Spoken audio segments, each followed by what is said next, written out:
अस्सलामुअलैकुम नाज़रीन, स्वागत है आपका मेरे अपने चैनल आसमास किचन में। तो आज हमारे किचन में बनने वाली है बहुत ही कम मसाले से तैयार होने वाली एक शानदार सी रेसिपी कढ़ाई फिश। तो यहाँ पर हमने 1 किलो बाम मछली ली, इसे अच्छी तरह साफ करके धोकर रख लिया। हाफ टी स्पून हल्दी पाउडर, 1 टीस्पून नमक और 1 नींबू का रस डाल दिया और आधा घंटे पहले हमने इसे रख दिया था ताकि अच्छी तरह मेरीनेट हो जाए। 2 मीडियम साइज की प्याज, इसे बारीक काट लिया है और 2 से 3 हरी मिर्च आप अपने टेस्ट के हिसाब से कम ज्यादा कर सकते हैं। 2 टेबल स्पून कढ़ाई मसाला लेंगे, ये होममेड कढ़ाई मसाला है। 3 मीडियम साइज के टमाटरों की प्यूरी बना ली है। 1 टीस्पून कसूरी मेथी लेंगे और 1 टीस्पून नमक। 1.5 टेबल स्पून अदरक और लहसुन का पेस्ट लेंगे।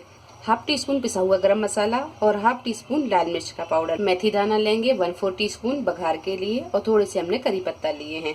तो चलिए शुरू करते हैं इसे पकाना। एक कढ़ाई में 1 बड़ा चम्मच ऑयल को गर्म कर लिया है। अगर आप यहाँ पर सरसों का ऑयल खाते हैं तो आप सरसों का ऑयल भी यूज कर सकते हैं। अब डालेंगे हम इसमें मेथी दाना, हल्का सा इसे तड़क जाने देंगे। जब मेथी थोड़ी सी तड़क जाए तो अब डाल देंगे इसमें प्याज को हम गोल्डन ब्राउन होने तक फ्राई कर लेंगे। प्याज जब यहाँ पर गोल्डन ब्राउन हो जाए तो अब डालेंगे हम इसमें करी पत्ता और ये हरी मिर्च। 1 से 2 मिनट के बाद में अब डालेंगे हम इसमें अदरक और लहसुन का पेस्ट। थोड़ी देर इसे भी भून लेते हैं। 2 से 3 मिनट अदरक और लहसुन को भूनने के बाद में अब डालेंगे हम इसमें टमाटर प्यूरी, कढ़ाई मसाला डाल देंगे, लाल मिर्च पाउडर और गरम मसाला पाउडर ये भी डाल देंगे और नमक भी डाल देंगे।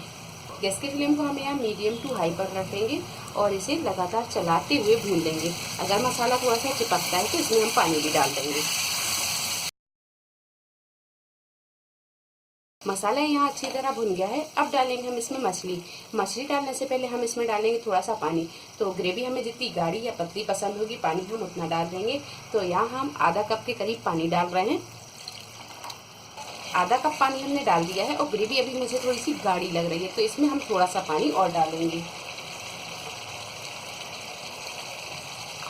1 कप पानी हमने डाल दिया है। अब डाल देंगे हम इसमें ये कसूरी मेथी, मिक्स कर देंगे। गैस को हम यहाँ बिल्कुल मद्दा ही रखेंगे। ग्रेवी में जब वो उबाल आने लगे तो अब डाल देंगे हम इसमें मछली को अब हम चला लेते हैं और यहाँ मछली को हम बड़े आराम से ही चलाएंगे। मछली को बिना फ्राई किए हुए डाला है, आप चाहें तो यहाँ मछली को फ्राई करके भी डाल सकते हैं। अब डालेंगे हम यहाँ पर 1 नींबू का रस। ज़्यादा खट्टा पसंद करते तो अमचूर पाउडर भी डाल सकते हैं या 2 नींबू भी डाल सकते हैं। खटाई आप अपने हिसाब से ही डाल लें। इसे ढक देंगे और 8 से 10 मिनट इसे मध्य फ्लेम पर रखकर पका लेंगे। 8 से 10 मिनट मध्य फ्लेम पर रखकर पकाने के बाद में कढ़ाई फिश बनकर तैयार है। अब डालेंगे हम इसमें बारीक कटा हुआ हरा धनिया। गैस को कर देंगे हम बंद और इसे कर लेंगे हम डिश आउट। कढ़ाई फिश बनकर तैयार है। वीडियो पसंद आई तो इसे लाइक और शेयर करें, मेरे चैनल को सब्सक्राइब करें। तो अगली एक नई रेसिपी के साथ फिर हाजिर होते हैं। तब तक आप अपना ख्याल रखें। अल्लाह हाफिज।